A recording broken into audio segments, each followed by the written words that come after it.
Bueno, teníamos aquí el usillo, ¿no? Este era el usillo, el ejemplo que habíamos tomado de partida del GraphSet. Y yo quiero, por ejemplo, congelarlo con una seta, ese usillo. Mirad, es tan sencillo como en todas las transiciones añadir una condición lógica que sea que la seta no esté activada. Que la seta no esté activada. ¿Vale? Fijaros que aquí, en las transiciones que era la marcha, el final de carrera, el temporizador, yo lo que añado es producto lógico, seta negada. Es decir, si la seta está activada, esto va a valer 0, la condición lógica va a ser 0, con lo cual nunca va a poder pasar a través de esa transición, nunca se va a poder flanquear la transición. Haciendo eso, lo que estoy haciendo es congelar las transiciones. Estoy haciendo que no pueda evolucionar, ¿vale? Es añadir simplemente esa condición lógica en cada una de las receptividades de las transiciones, en las condiciones lógicas de las transiciones. Si además yo quiero que las acciones, imaginaos por ejemplo que se está moviendo a la derecha, ¿no? Estoy en la etapa 1 en un momento dado y yo pulso la seta. ¿Cómo hago que deje de funcionar el motor? Pues hacemos lo que se llama una acción condicionada. Una acción condicionada es ponerle una condición para que la acción pueda tener lugar. Se señalizan en el GraphSet o se dibujan en el GraphSet poniendo una raya que sale en perpendicular del rectángulo de la acción y poniendo la condición lógica. En el programa eso es tan sencillo como si yo, por ejemplo, tendría, mirar en las acciones, esa acción, cuando yo llegue a la parte de las acciones, lo que hago es poner, cuando estoy en la etapa 1, la acción sería algo así, ¿no? El movimiento a la derecha. Vale, eso sería la acción normal, sin poner la condición de la seta. Etapa 1, cuando esté activada, una bobina normal de esa salida, que en este caso le he puesto la etiqueta derecha, y hago que se mueva. Bueno, si yo quiero poner la condición, quiero hacer que sea una acción condicionada, que solo tenga la acción si se da una determinada condición, lo que tengo aquí que añadir, bueno, esto lo desplazaría para acá en el programa y añadiría un contacto cerrado de la seta. Es decir, la seta negada, ¿no? Es la condición lógica que quiero poner. Se la añado ahí y ya tengo la etapa automáticamente congelada. Pondría un contacto cerrado de la entrada donde yo tenga la seta. Vale, esta sería la seta. Ya está la acción condicionada. En el GraphSet se dibuja poniendo una raya en perpendicular desde la acción y poniendo la condición lógica encima. Puedo ponerla encima o puedo ponerla debajo. ¿Vale? Y en el programa se traduce en que yo añado un contacto cerrado en serie, en este caso, ¿no? La condición lógica, como tiene que cumplirse al mismo tiempo, van a ser contactos en serie normalmente, junto con la etapa. Ya no solo pongo el contacto de que la etapa esté activa para que me active la acción, sino que tiene que estar la etapa activa y, en este caso, la seta estará a 0, ¿no? ¿Vale? Que no esté activada. Eso es como congelo el GraphSet, no tiene más misterio. Añado la misma condición lógica, en este caso es la seta, tanto en las transiciones como en las acciones de las etapas. ¿Vale? En la transición sería añadir lo mismo, un contacto exactamente igual que aquí. Como es la seta negada, será un contacto cerrado. El contacto cerrado, recordar que es el que tiene la lógica de la negación. Es la manera más sencilla de congelar. Aquí lo tenéis, por ejemplo, en las acciones, ¿no? Tenéis aquí el programa como sería. Veis que en esta parte de aquí, he añadido la seta, ¿no? Voy a marcaroslo ahí. Aquí he añadido ese contacto normalmente cerrado de la seta. Como yo a la condición de la transición le puse marcha multiplicado por la seta negada, eso sería dos contactos en serie, que sería el de marcha y el contacto cerrado de la seta.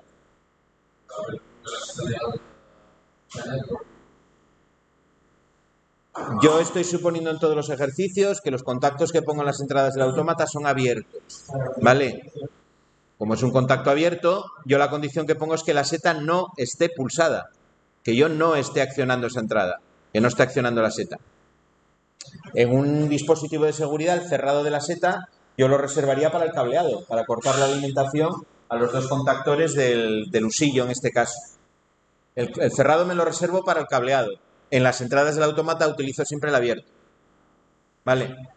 La condición es que la seta no esté activada. El no en contactos es la negación, ¿no? El contacto normalmente cerrado. Recordar eso ya desde el tema 2 de primero se habrá olvidado, pero en contactos la lógica de la negación se hace con el contacto cerrado. Sí. Fijaros que lo único que añado es en la etapa, no sé si lo tengo acabado aquí, lo de las etapas, probablemente. ¿Veis? ¿Veis cómo aparece el contacto cerrado de la seta en todas las acciones?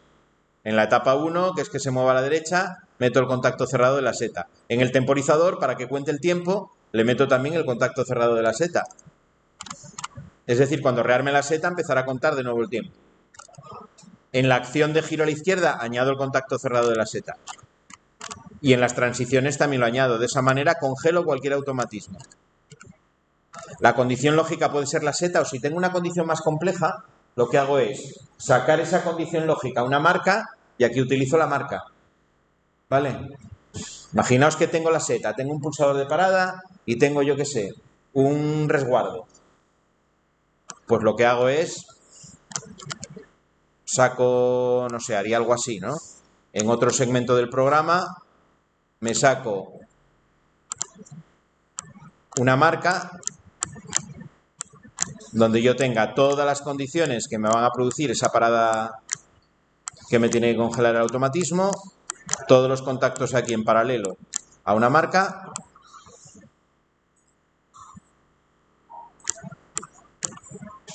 Yo esa marca, por ejemplo, le llamaría paro o parada. Y aquí pondríamos el térmico F1. Si lo tengo sacado de una entrada, la seta.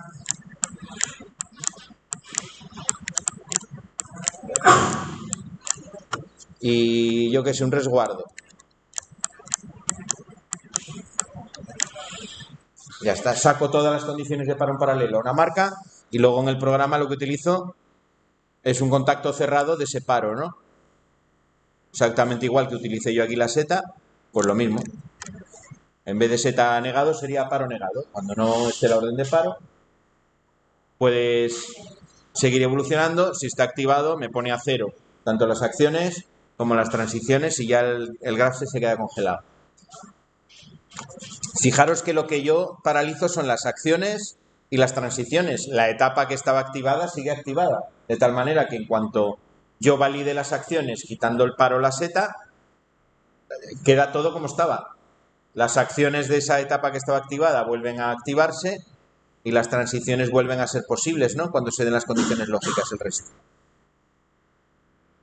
¿Se entiende esto más o menos? Ahí en el taladro una de las condiciones de parada que os da es esa. Es una de las maneras de parar un automatismo. ¿Preguntas hasta aquí?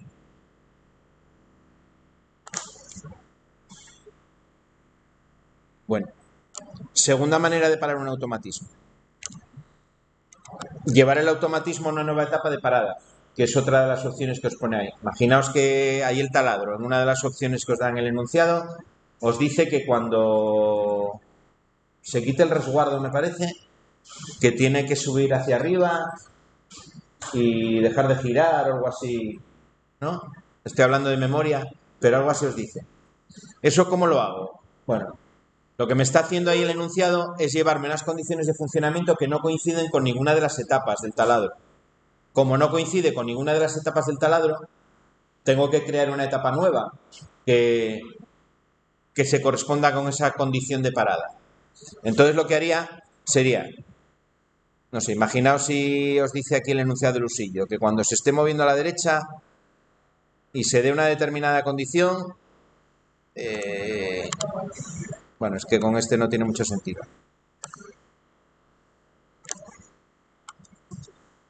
Bueno, vamos a hacerlo con este, es igual. Imaginaos que yo quiero hacer desde cada una de las etapas, cuando yo pulso una entrada, no sé, que me encienda un piloto luminoso y luego vaya a la condición inicial. Pondría esa nueva etapa aquí, que sería, por ejemplo, etapa 4. Y lo que iría sería ir saliendo de todas las demás. Saldría de aquí. Saldría de aquí. ¿Vale? Añado las flechas, de que se está moviendo. Bueno, la de abajo esa no haría falta, porque para abajo siempre entendemos. Aquí pondría una flecha a la derecha y otra desde aquí. Y a lo mejor pues desde esta etapa también. Algo así es lo que voy a tener que hacer en el taladro. Y aquí pongo la condición. Puedo ponerla en común, como es la misma para todas. Puedo poner la transición una sola vez aquí. ¿Vale? Aquí en este, como no está contemplado, pues por ejemplo un pulsador de parada. Pulsador. Y aquí pues a lo mejor, cuando dejo de accionar ese pulsador, el mismo, o el interruptor, me pasa a la etapa 0. ¿Vale? Eso valdría para hacer una condición de parada donde hago algo distinto. No congelo el automatismo, sino que hago una determinada señalización, una determinada acción con las salidas y voy a la etapa inicial nuevamente. Reinicio el automatismo. Es la segunda manera, así en general, en muchos automatismos que tengo de pararlo. Vale. En este usillo lo que habíamos hecho era la parada que me llevaba directamente a la etapa 0, ¿no? Pero bueno, aquí sería añadir una etapa intermedia donde yo quiero hacer algo. Aquí pondría la acción que fuese, señalizar. En el caso del taladro es que el taladro sigue desplazándose, se desplaza hacia arriba y la broca deja de girar, me parece que os pone. Pues nada, la única salida que tendría sería el motor que hace que el taladro suba.